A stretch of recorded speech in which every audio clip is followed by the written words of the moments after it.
After 50 hours of gameplay, after rolling credits, after beating all the game has to offer in its endgame, and coming one enemy away in the bestiary from the Platinum Trophy, I believe that Visions of Mana is the game that Mana fans have been waiting for, and this is the perfect entry for new players to the series. I'm hoping in today's video I can explain why that is.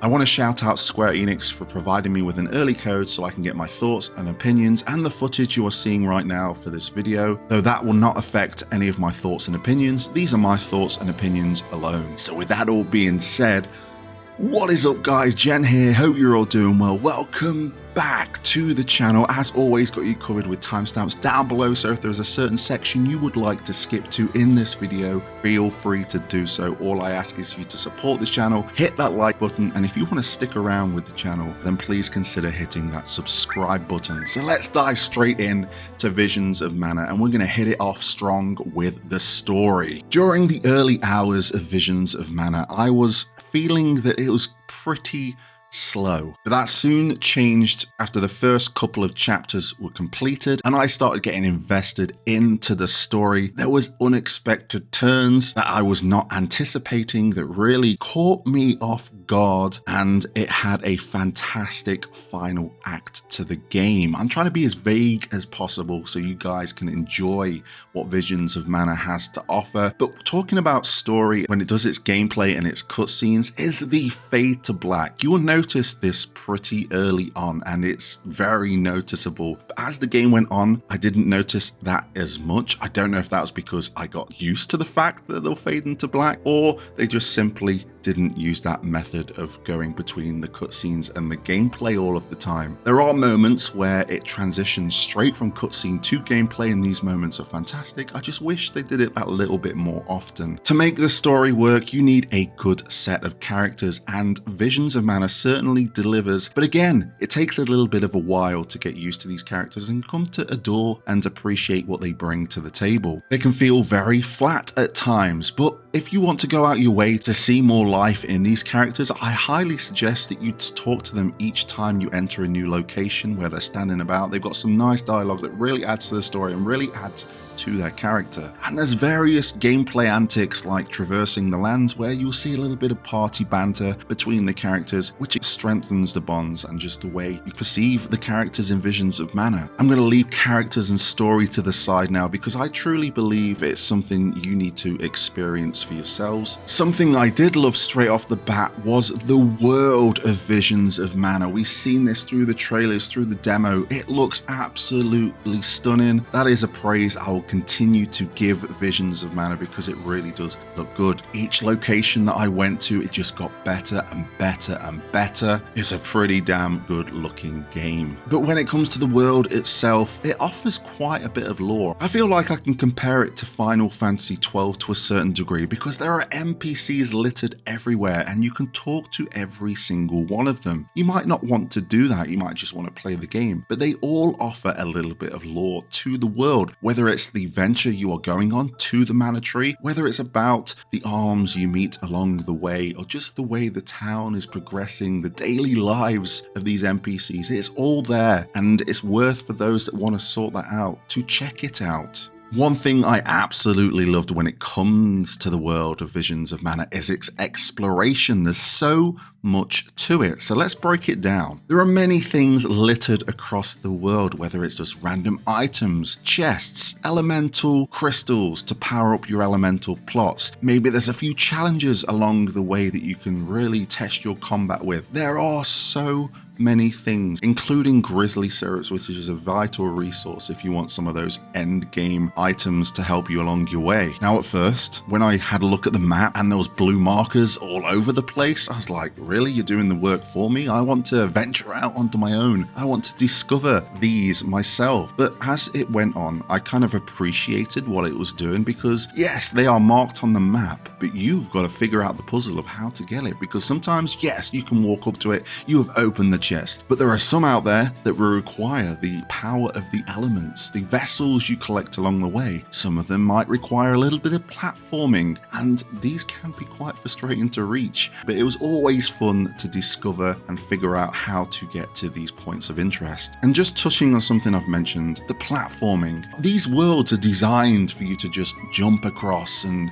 can I get across that big gorge, this big death valley? Can I jump across it? Try it out. You might be able to do it and get to another location of the map to find more items. I like the platforming mindset that Visions of Mana has. It makes it a little bit fun. One thing I absolutely blessed having in this game was the fast travel, the meridian trees. These are save points that you come across the map. Now, when you're in an area, you can fast travel to any major location you've already discovered in the map. But when you go to a meridian, you can fast travel back to a location that you've been previously on the part of the world you're in. This is incredibly useful when it comes to side quests because there's a lot of backtracking. There's a lot of going to A to B, going to collect this, talking to another NPC, and having that fast travel method really helps out and cuts a lot of time when it comes to completing those side quests. Another thing that is out in the world, like I've mentioned, are challenges.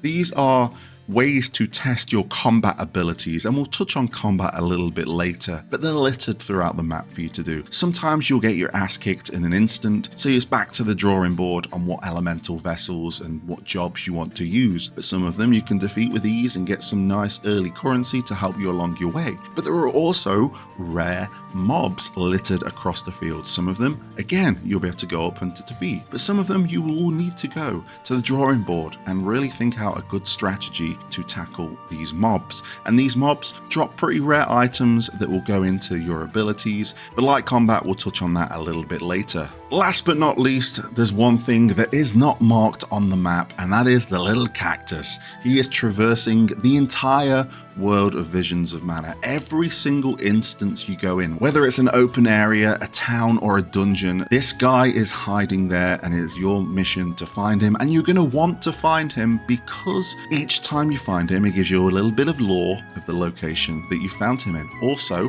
the more times you find him, the more unlockables you get, and some of these are pretty incredible, like double EXP, discount at shops. So this is one thing you really want to look out for when you go across Visions of Mana. And before I move away from the exploration, which I've really enjoyed, by the way, if you haven't noticed, is just the traversal. We can go across the land on our mount, we can go across the seas, and we can fly the skies to go to any location we see fit. So exploration is out the way, and we're going to talk about combat. And combat is truly something that grew on me, much like the game over time. But there's so much crammed in here, I think a lot of you will be excited because I had an extremely good time messing around when it comes to the combat. So let's go over what combat has to offer. Again, I will stick with my original opinion. It does feel clunky compared to other games, but it has its charm, and it's something you certainly get used to, and you're going to want to get used to because it will open so many doors of how the combat works in Visions of Mana. At the base level, and also when we experienced the demo, there wasn't much to do, but as you unlock each elemental vessel, you get more ability seeds and you unlock more of your elemental plot. The things you can do can be truly satisfying. The elemental vessels is the key to the combat of Visions of Mana. There are 8 to unlock, and each of them feel different when it comes to their unique ability and the way it morphs and changes your special attack. Also, you've got to take into account elemental weaknesses. There is a nice little chart in the tutorial menu that you want to get yourself acquainted to see what element is suited for that fight. Also, Val comes with a lot of abilities which change the element of the weapons. So when you go against something that's strong against water, it's more than likely going to be weak against fire. Each elemental vessel feels unique on what it brings to the table. It could make you more tankier. It could make you more magic abled and dish out some serious numbers with those big blasts of spells. You could also just go for pure numbers in your damage, or you could be a healer. It's all here, and I just went for the basic of a DPS, a magical DPS, and a healer, and I worked wonders when it came to it. The ring menu returns in Visions of Mana, and this is a lot better than Secret of Mana, which I previously played. It's a lot more accessible, very snappy, very customizable because we have the shortcut menu as well. I really recommend using abilities and messing around and see what works for you, because at first I wasn't really using the ring menu. I wasn't using any of my abilities, but as soon as I got used to the directional buttons, I went in and it was all good from there on. Now, the variation in vessels can be really fun to mess around with. I've touched on it, and my favorite was Undine. I went with it because you have this water cannon. Kind of reminds me of the Leviathan ability in Final Fantasy 16, but you essentially dish out some water to the enemies. They take damage and they have a knockback effect as well, and they have a bubble encountered around them, and if you hit that bubble before it dissipates, you can then do even more damage. And each one of these elemental vessel abilities have like a power up once you get to the second part of the elemental plot, and they're more powerful. So Undine will do the cannon, but it will fill the entire arena in a bubble of where you can really be flexing with your combat, because you can double jump, but you're like underwater, so it has like a slow effect, so you can jump up, get higher, and then dash towards an enemy, which allows you in this bubble to dash to the other side of the battlefield to do what you need to do, especially if you've got enemies all over the place. There are other elemental vessels like freezing time, burning enemies, and just healing the party. There's so much here for you to have a good time with. So let's break vessels down. Essentially, this is your job system, and I've gone over what they kind of entail. Each one of these vessels come with different weapon types. So for Val in particular, you can have a sword and a shield for more defensive. You can have a short sword or a long sword. And these are all elements that can really change how you approach battles. The vessel abilities can really complement each other. For example, you can slow down time. You can then use the wind ability to gather everyone up and get them in the sky, and then you can use Undine's water cannon to blast them all away. Doing all of these combos and messing around again makes combat very satisfying and really incentivizes you to mess around and try out all of the elemental vessels on different characters. You level up via elemental plots. So you'll gather elemental power throughout the world, whether you find it or if you just get it from doing battles. And I'll use another example because my favorite was Undine on Val. Val unlocked various abilities that he had a percentage of freezing enemies with a normal attack, so it's 5%, or with a special attack it was 10% freezing. But once I completely unlocked that elemental plot for Val, it had an increased chance that if an enemy was frozen, that they would be completely destroyed. This made grinding for me very, very easy. And when combining that with ability seeds, one of them increases the freeze chance by 80%. This was a good time for me when it came to grinding in Visions of Mana. And one more thing to get you all excited when it comes to the elemental plots and just level them up. Once you max out an elemental plot, you essentially have the Freelancer from Final Fantasy V. So you go back to your base class, you can then equip an elemental vessel and then customize all of the abilities you've learned from any of the elemental plots. You can also equip any of the weapons and really make a class that is your own. But I thought I'd just shout it out just to get you guys a little bit excited when it comes to like the end game of the combat. Capping off all of this combat and elemental vessels is ability seeds. This is essentially like materia almost from Final Fantasy VII. I know I'm making a lot of comparisons to Final Fantasy here, but it truly felt like that. You start off with 2, but you can unlock up to 10 ability seeds to equip. So when you unlock more, there's one that's like a ribbon from Final Fantasy, so you don't get any status effects from enemies. You can really mix and match the ability seeds to just be like really powerful when it comes to your physical DPS, or increase your defense, or make it so you dish out status effects left, right, and center. There's a lot of flexibility, and when you unlock all 10 slots, you feel a little bit spoiled on what to put in there. I've talked about exploration, I've talked about combat, but I want to talk about the end game, and I don't want to give too much away, but there is a post story for you to venture out on once you've completed the game, with various bosses for you to tackle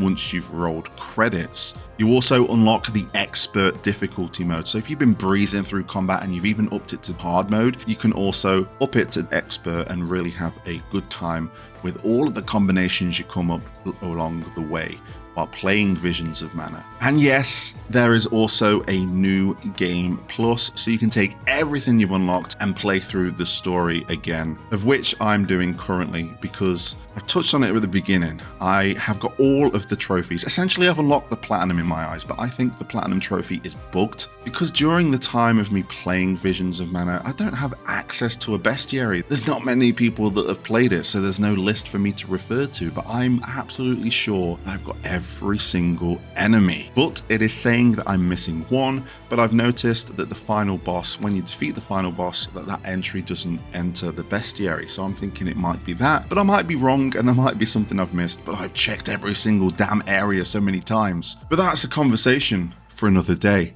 I'm going to finish out this video by talking about the music, and much like what I explained with story and characters, the music gets increasingly better as you go through further. The area themes get better. I like how it transitions into a more upbeat track when you enter a battle, but some of the boss battle themes really kick ass. Look forward to some of these tracks because these are bangers. And that about does it when it comes to Visions of Mana. I've had a thoroughly good time. I'm determined to get that platinum trophy. I might be a bit salty that I'm one enemy away from getting it, and I have no idea if that's an enemy that's missed or if the damn thing's bugged, but I have really enjoyed my time with Visions of Mana. I think this is a game that might get overlooked by a lot of people, and I'm hoping that what I've explained has kind of teased a few people to pick up this game, because I was going in thinking, it's going to be a nice adventure, but it's been one that I don't really want to forget, and I really rate it up there when it comes to its story, its characters, gameplay, combat, and everything you can do in its endgame to just really master what Visions of Mana has to offer. I am very interested to know if you'll be picking up Visions of Mana. Let me know, and if you're watching this review after you've played the game, then let me know how you found it. I'll be very interested to know. If you like the video, please hit the like button. If you want to see more content like this, please consider hitting the subscribe button, and as always, get involved in that comment section down below. And until next time, I'll catch you on the flip side.